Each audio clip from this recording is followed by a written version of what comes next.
কি খাবা? চিড়ের পোলাও। চিড়ের পোলাও? মুখে হাত দিয়ে জিজ্ঞেস করছি।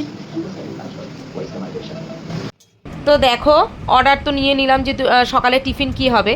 তো এদিকে দেখো সর্ষে আর কারিপাতা ফোড়ন দিয়ে পেঁয়াজ লঙ্কা একটু সুন্দর করে ভেজে নিচ্ছি। আর দেখো লাল লাল করে ভাজা হয়ে গেছে, ওর মধ্যে একটু লবণ দিয়ে দিচ্ছি, হলুদটা এখন দিইনি, দিয়ে একটু ভালো করে সুন্দর করে ভেজে নিয়েছি। আর এই পাশে দেখো চিড়েটা আমি ধুয়ে রেখেছি, সুন্দর করে পরিষ্কার করে একদম ফ্রেশ চিড়ে জলে ধুয়ে নিয়েছি, একদম সুন্দর দেখো ফুলে উঠেছে, ঝরঝরে হয়ে গেছে। সেই চিড়েটাকে দিয়ে দিলাম কড়াতে। তো দিয়ে এবার দেখো চিড়েটা ভালো করে আমি মিশিয়ে নিচ্ছি। এত সুন্দর করে মিশিয়ে নিতে হবে যে পুরো চিড়েটাই হলুদ হয়ে যাবে একদম। যে আমি হলুদ দিয়েছি, যে সবজি মানে পেঁয়াজ আর লঙ্কার গায়ে যে হলুদটা দিয়েছিলাম, সেই হলুদটা একদম সুন্দরভাবে যেন চিড়ের গায়ে সুন্দরভাবে লেগে যায়। এরপরে ভালো করে সুন্দর করে মানে ঘুরিয়ে ঘুরিয়ে নেড়ে নিতে হবে। এবার এর মধ্যে তোমরা কাজু কিশমিশও দিতে পারো, আগের থেকে ফ্রাই করে রাখা, কিন্তু আমি কাজু কিশমিশ দিইনি। এরপরে আমি দিয়ে দেবো লবণ। তো দেখো সামান্য একটু পরিমাণ মতন লবণ আমি দিয়ে দিয়েছি।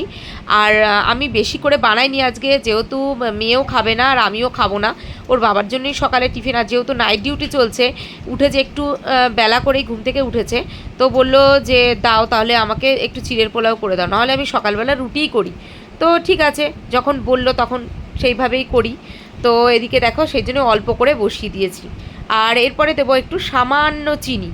তো চিনি একটু, পোলাওটা একটু মিষ্টি মিষ্টি হয় যাতে টেস্ট চিড়ের জন্য, আর একটু মিষ্টি মিষ্টি যাতে হয়, একটু টক মানে ঝাল ঝাল হবে, একটু মিষ্টিও হবে।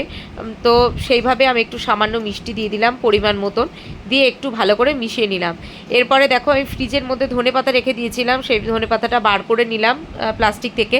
তো বার করে নিয়ে আমি ভালো করে ধুয়ে নিয়ে এই দেখো কুচি কুচি করে আমি নিয়েছি কেটে। তো দেখো ধনেপাতাটা এই যে আমি কেটে নিয়েছি। তো এবার এই যে সুন্দর করে কেটে নেওয়া ধনেপাতাটা এবার আমি দিয়ে দেবো হচ্ছে সেই কড়াতেই দিয়ে দেবো। তো চিড়ের ঘাড়েই দিয়ে দিলাম। তো এবার দিয়ে ভালো করে আবার মিশিয়ে নেব, সুন্দর করে নিয়ে দেখো এত সুন্দর করে মিশিয়ে নেবো। আর এখানে আমার ধনেপাতাটা একদম সেদ্ধ হওয়ার দরকার নেই, ঠিক লাস্ট মোমেন্টে দিই বলে ধনেপাতাটা একটু টেস্ট, ধনেপাতার ফ্লেভারটাও থাকবে, আর মুখে একটু কাঁচা কাঁচা ধনেপাতাও একটু মুখে ফ্লেভারটা ভালো লাগবে। তো এই যে, আর তোমরা অনেক দিন ধরে তোমাদের সাথে বলেছিলাম যে আমি চিড়ের পোলাওয়ের মানে রেসিপিটা তোমাদের সাথে শেয়ার করব, কিন্তু সেইভাবে সময় করে শেয়ার করা হচ্ছিল না। তো আজকে যখন একটু হাতে সময় পেলাম, তো আমি বললাম যে চলো তাহলে তোমাদের সাথে এটা শেয়ার করা যাক। তো দেখো পোলাওটা হয়ে গেছে, এরপরে আমি এটাকে প্লেটে বেড়ে নিলাম। তো এই দেখো আমি প্লেটে বেড়ে নিয়েছি। এবার চলো এর মধ্যে দিতে হবে এখনও চানাচুর।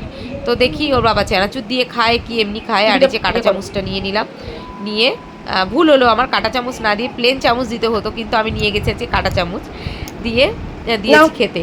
তো দেখো প্রথম বাইটে কিন্তু উঠবে না, তো এখন নিয়ে যাচ্ছি দেখি কি করে। একবারে ব্রেকফাস্ট রেডি হয়ে গেছে, বলো কেমন হয়েছে, বলো খেয়ে কেমন হয়েছে। গরম কিন্তু মুখ পুড়ে যাবে, না হলেও মাথা নাড়াবা, বলো হয়েছে ভালো।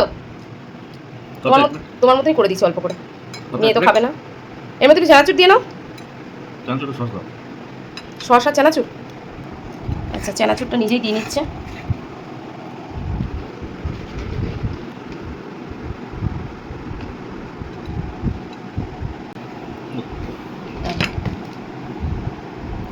চলো খেয়ে নাও।